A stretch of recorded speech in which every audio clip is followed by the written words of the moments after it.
Welcome to the SBI Podcast, offering CEOs, sales and marketing leaders ideas to make the number.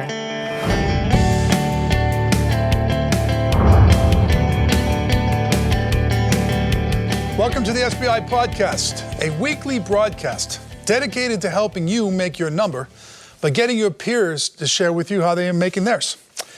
Today we're going to demonstrate how to make marketing scientific through the use of a marketing operations department. So why this topic? Well, data is everywhere, channels are exploding, technology is changing, executives require more detailed reporting, and marketing can no longer rely on intuition, and experience is no longer enough. You are living in the show me era, and this means marketers need a little less art and a little more science. My name's Greg Alexander. I'm the CEO of SBI, and I'm also your host today. And helping me today with our demonstration is a Vice President of Marketing Ops who knows a thing or two about this topic. His name is Arnaud Kraajvanger. Arnaud, welcome to the show, and please introduce yourself to the audience. Thanks a lot, Greg. My name is Arnaud Kraajvanger. I run marketing operations at Genesys. We are a vendor that provides customer experience and contact center solutions to enterprises of all sizes. Okay, very good. All right, why don't we jump into the questions here, and I'm going to kind of start at a high level, and then we'll dive down as the show goes on. So, Arnaud, my first question is, what are the business outcomes the marketing ops team needs to deliver? All right. Well, today is actually a very exciting time to be in marketing operations because being more data-driven and having more data at our disposal, marketing operations is in a unique position to have a big impact on the business. And at the end of the day, the outcomes that we drive towards are what is it that our insights and our analytics can tell us to make the company and marketing in particular more effective and to drive better outcomes in how we do our planning and having an optimized investment plan for where we place our bets that will give us the highest return. How can we help with segmentation and really identifying and using data to identify the right customers? And how can we optimize our conversion and using scoring? So that's an effective area that marketing operations is very focused on. And the other area is just how do we make things more efficient and how do we scale? We're an organization that's growing, so you constantly need to think about what areas of the business can you streamline your lead to opportunity processes, our content processes to make the overall organization globally operate more efficiently. Okay, very good. I think I got a pretty good feel for the business outcomes. Boy, that's a lot, so you must be a busy guy. Let me kind of dive one layer below that if I can. So the strategic focal areas of the marketing ops teams, it kind of feeds into those business outcomes. So what are the strategic focal areas for you? Well, it starts off with having the right plan and using data to come up with the right plan. So with that, there's a lot of analysis that then goes into in your regions where you're trying to grow. Do you have an optimal investment plan there?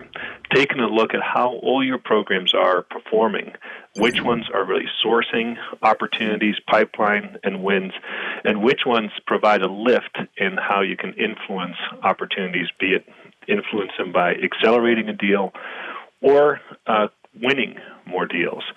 And so that intelligence allows you to then propose to the rest of the organization an investment plan that will yield the highest return. That's a huge area for us. The other piece is making sure that we're focused on the right customers. And there's a general strategic objectives of the kind of profile we want to go after, and then making sure that within the organization, within our data, we have the segmentation, the attributes within our data set to allow us to effectively go after it. Another strategic area for us that is high impact is scoring. We have rules-based scoring that really allow us to manage the flow from a hand raiser to the person becoming a lead to all the way to qualifying them for an opportunity. So how we manage that at the right velocity with the right scoring becomes critically important to improve our conversion rates and be able to give the right deal to a sales rep to move them to close.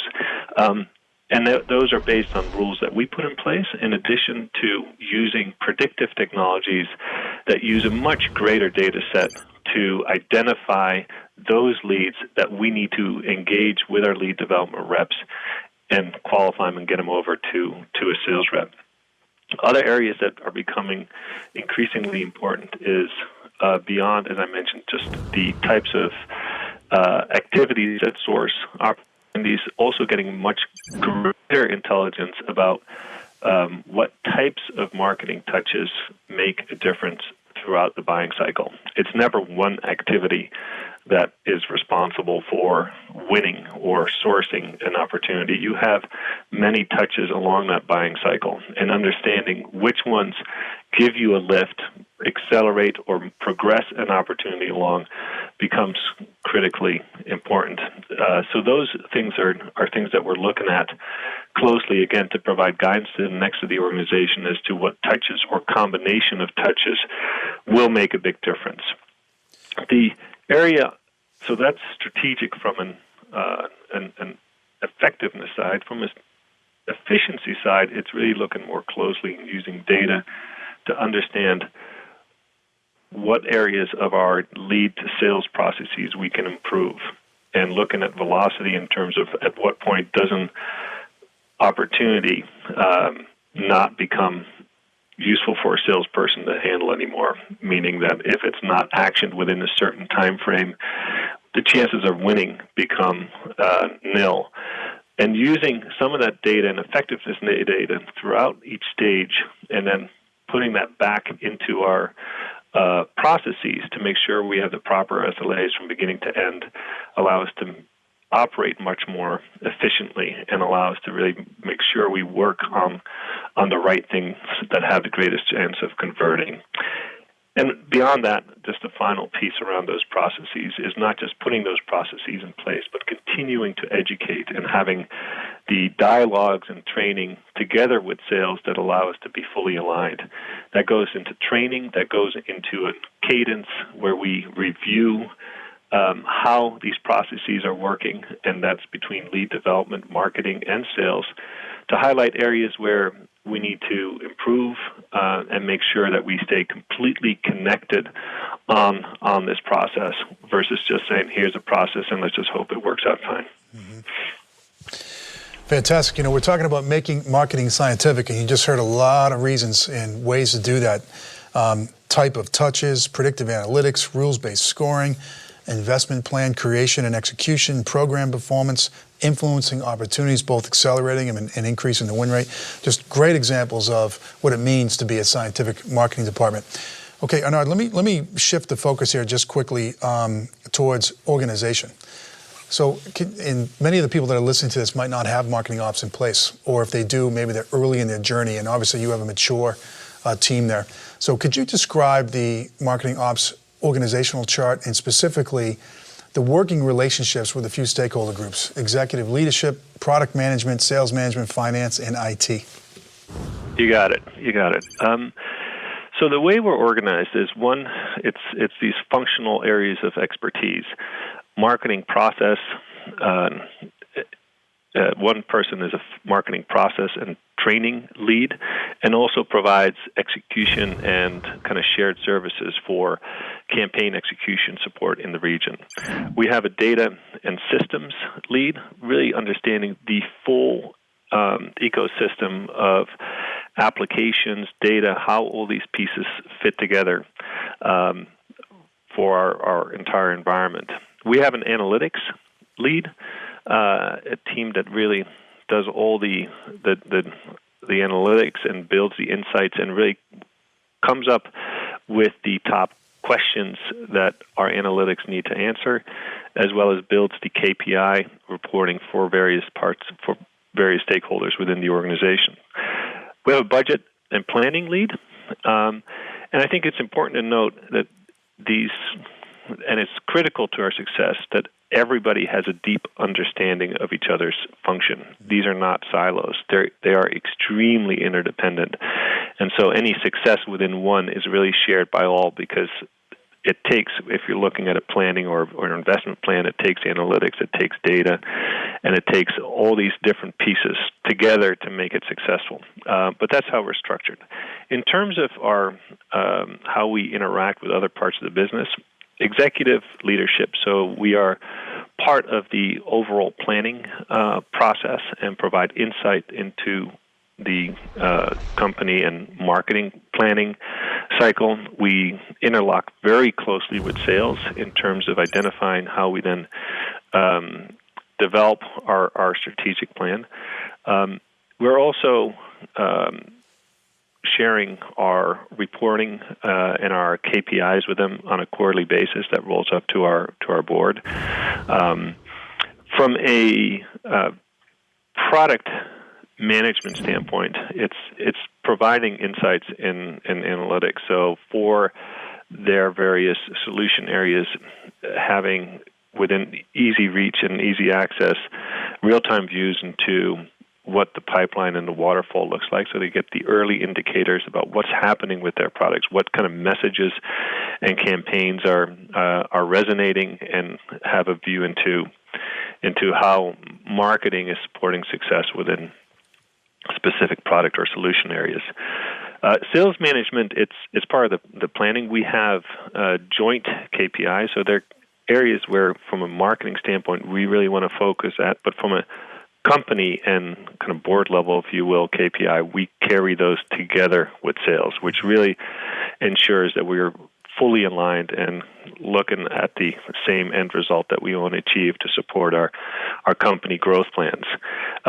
Beyond the KPIs, the planning around that, there's a lot of work we're doing to ensure we are connected at the hip with sales operations and the sales processes, and highlight and work on, especially with those key handoffs between marketing and sales around lead management, but also understanding and using data to figure out what types of opportunities may need to go back to marketing for nurture, or what we can do to better help sales throughout their opportunity management cycle. The other thing is the cadence I referenced earlier, so that within the field, within field marketing and our lead development reps and our sales management, they are all looking at the same data, and that they have the insights to understand what does the lead flow look like, what does the opportunity flow look like, where are things out of SLA, where are things slowing down, where do we need to pay some attention to maybe a sales rep that may not be advancing an opportunity or may have some quality issues on the marketing side. And getting all this data out in front of everyone versus having siloed discussions is really having an impact, so that we're putting everything out there, good, bad, and ugly, and can quickly together make adjustments, learn from them, and move forward. Finance is key. Part of it is the KPIs, but just ongoing discussions in how we're managing our budget overall, and making clear and also explaining to them what certain marketing KPIs really mean, and that they have an understanding that also then flows into the executive committee about what marketing is really trying to achieve, and that there's clarity about, with this kind of investment, this is the return you're going to get. Some of them are hard returns, clearly in terms of pipeline revenue, and others are somewhat softer in terms of general awareness goals you may have, or analyst relation goals you may have within the organization. But that relationship is key. From an IT standpoint, with the rise of SaaS marketing or buying cloud solutions, marketing is in a position to really be hands-on with many of their technology purchases, and has a good idea of what they want, and at times may feel that they don't need IT. The key thing, and for us, has been to maintain a very close relationship with IT, and not just to go off in our own world and just purchase a bunch of cloud solutions, because at the end of the day, we want to be aligned not just with IT, but how IT can facilitate the cross-functional alignment between other functions as well. If you're dealing with a CRM that holds your customer data, then the customer and customer care organization is also holding that data. So you need to have the right alignment. You need to have a common set of definitions about how you look at data, and you need to get buy-in for technology decisions that you make. And so we have a very productive relationship there. So that's it for the functions and how we relate to them. Yeah, fantastic. I mean, an incredibly well-staffed marketing ops team, and we've got leaders in process, data, analytics, budgeting, et cetera. No one's working in a silo. Everyone's working together within the marketing department, and then outside of the marketing department, there's clear interlock with all the executive leaders, product management, sales, finance, IT, et cetera. So that's an example of how to do it. Right now, Arnaud, my audience is saying, holy cow, would I love to do that? How do I get the money to do it? So how did you get marketing ops funded to this degree at Genesys? Well, I think part of it is looking at benchmarks and making sure that you're building it for the future and proving out that the insights that you deliver have a strategic impact, and that the insights you deliver, be it at the kind of higher level analytic level, that for example, the strategic plan and the investment choices or the recommendations around investment choices really have an impact. That people begin to take notice of that, or that the processes work well.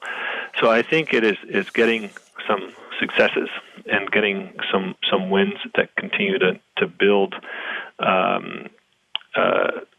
just the visibility of the function and the recognition that even a small organization can still have a very huge impact. If you're looking at scoring, if you're looking at planning, those things can make a huge difference in how you convert and grow a business.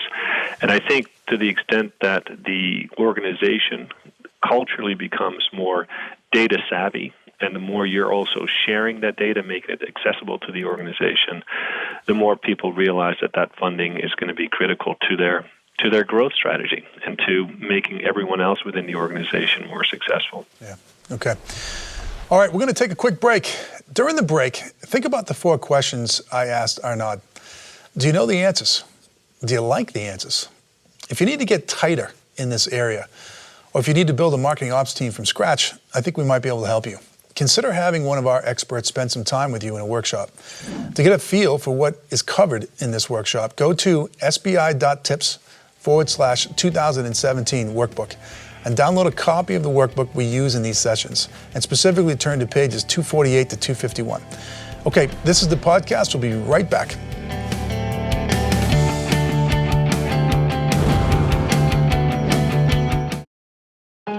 Meet Bruce. He's CMO for a pharma company in the Midwest. Every Saturday morning, he heads to his favorite coffee shop to watch SBI TV. Dedicated to helping you make your number. It's how he keeps on top of trends and learns about emerging best practices direct from top marketing leaders. You don't want to be marching up the hill and look behind and no one is following. For Bruce, it provides the jolt of inspiration he needs to stay on top of his game. That, along with his venti triple shot half-sweet non-fat soy hazelnut macchiato extra whip. How do you SBI? Take it to the next level with an SBI workshop. Learn more at howdoyousbi.com.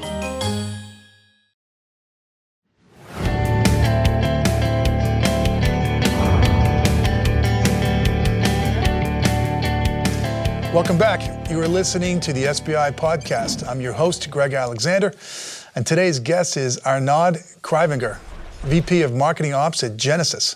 Today we are demonstrating how to make marketing scientific through the use of a marketing operations department. Let's jump back into the questions. So Arnaud, how do you measure the effectiveness of the marketing team?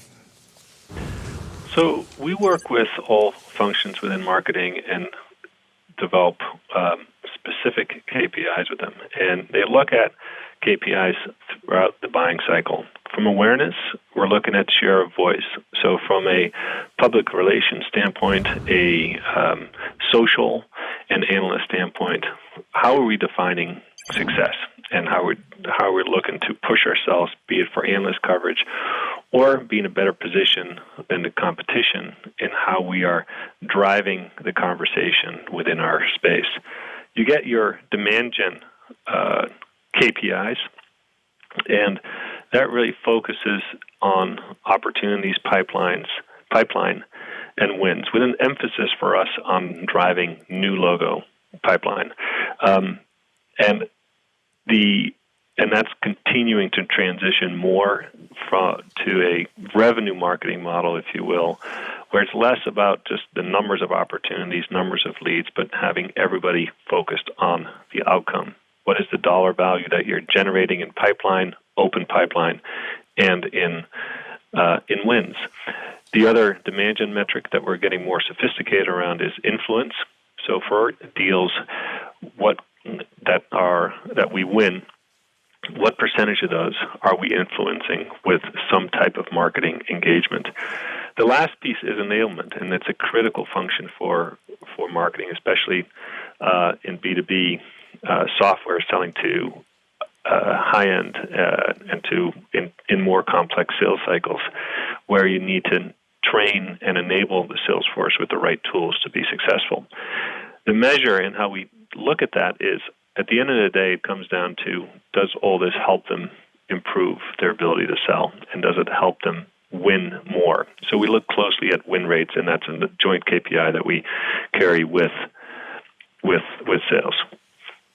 So those are the key kind of from across marketing, the key kind of measures of effectiveness that we look at. Okay, fantastic. Behind those measures is analytics strategy, assuming you mentioned that you started to use predictive analytics. Could you describe for the audience kind of what your analytics strategy is? Yeah. So at the high level, it's how can marketing ops use analytics to find the big levers that can really make a very big difference in business outcomes.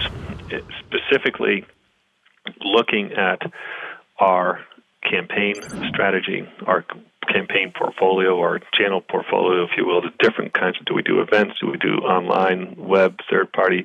There are all these different options that you have. But what is the optimal path to success? And up front, using the analytics to understand that makes a huge difference. Our scoring, as I mentioned earlier, predictive, and our rules-based scoring to really understand what type of lead you need to act on that would give you the greatest chance of converting.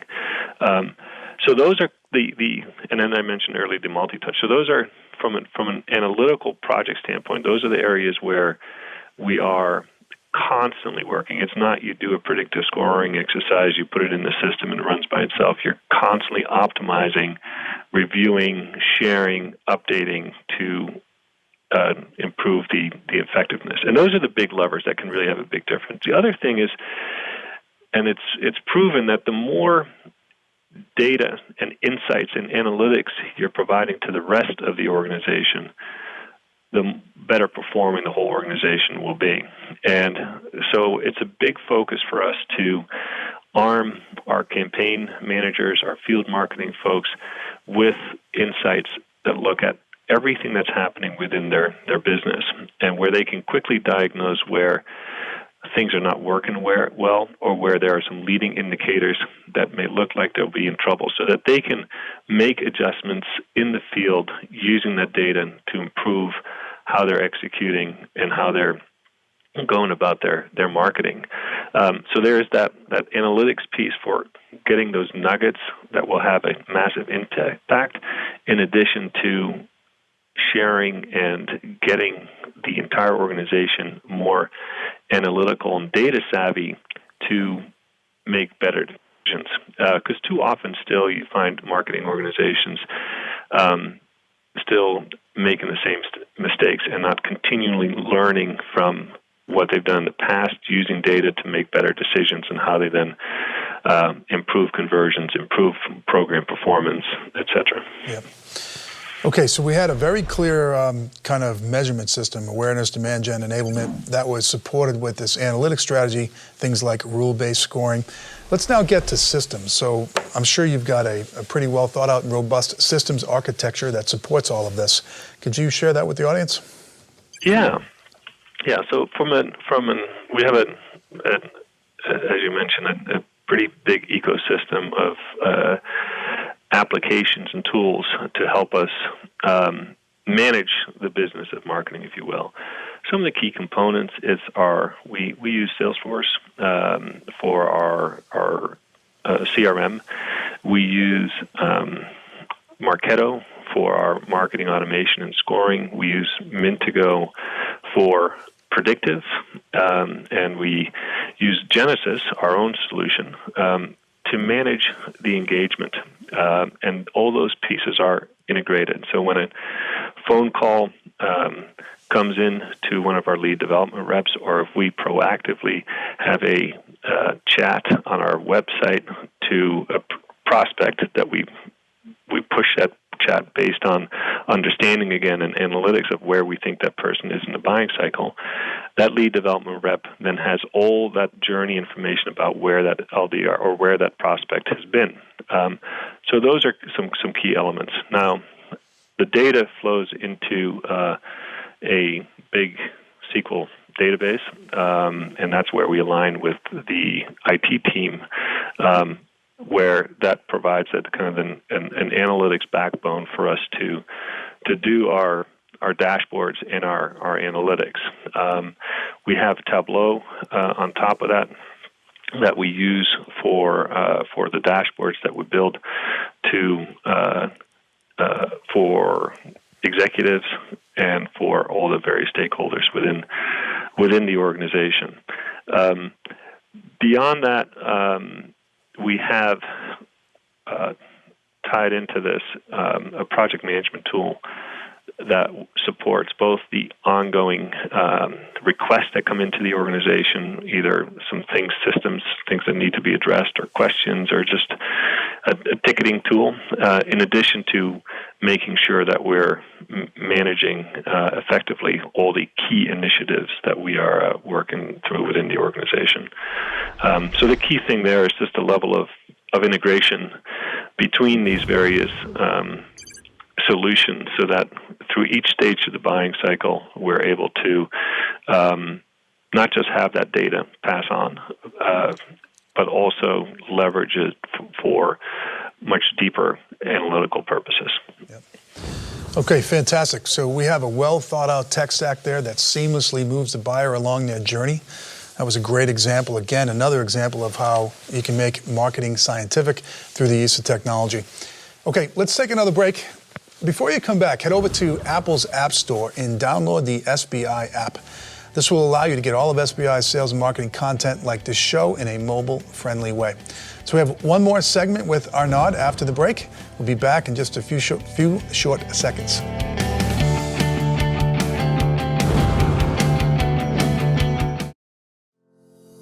Meet Tom. He's the CEO of a leading medical device company, and this is his business partner, the latest SBI workbook. Every day, Tom uses the workbook to guide his sales and marketing vision. The yellow sticky? That's his corporate strategy. The pink sticky? His product roadmap. The dog-eared section? That's where Tom's mapped out next year's growth plan.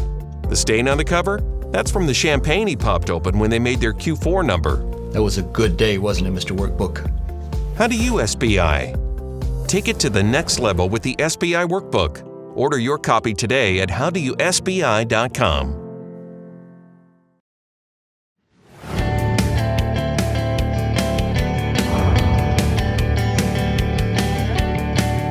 Okay, this is our last segment with Arnaud, demonstrating how to make marketing scientific through the use of a marketing operations department. In this segment, I hope to reward those that have stayed to the very end of the show by offering them an action plan. So here goes. So Arnaud, if you were hired by a new company tomorrow with a mandate to make marketing scientific through the use of a marketing ops department, what would you do, in what order, and why? Okay. Well, it's two things. One, you assess but you don't go with analysis paralysis. You assess well at the same time you just get started, knowing that you're always going to be improving. Your perfection is never there. So when you assess the organization, you're quickly taking the field, getting a snapshot of, do you have the right resources and the analytical capabilities to get the right results that you're looking for, and answering the questions that the organization would like use analytics to have answered. Is there a culture in place that is receptive to using data, and how do you approach that data? Is it all over the place? Are there no definitions? Where does this sit? And getting a quick snapshot of that. Processes. Is there clarity between the various organizations about how things flow, and especially when you look at lead and opportunity management, and getting a snapshot of your applications. But at the end of the day, even if data is in desperate kind of sources or spread out, or you don't have the perfect applications infrastructure, it should not stop you from just getting started right away. And what we continue to do is look at and assess within the organization what types of initiative and activities can be taken on, and measuring them by our ability to execute and their strategic impact. And what you'll find is that there will be some low-hanging fruit that have real strategic impact, but that within your current organization you can execute on effectively. And while painting out that vision for where you want to go long term, and don't just immediately say, well, that's where you're going to get overnight, but understanding the steps and learnings you need to take to get there. So for using the touch analysis standpoint, you can start off with, say, well, let's look at what individual marketing touches have, what kind of lift they give on opportunities and on our ability to close business.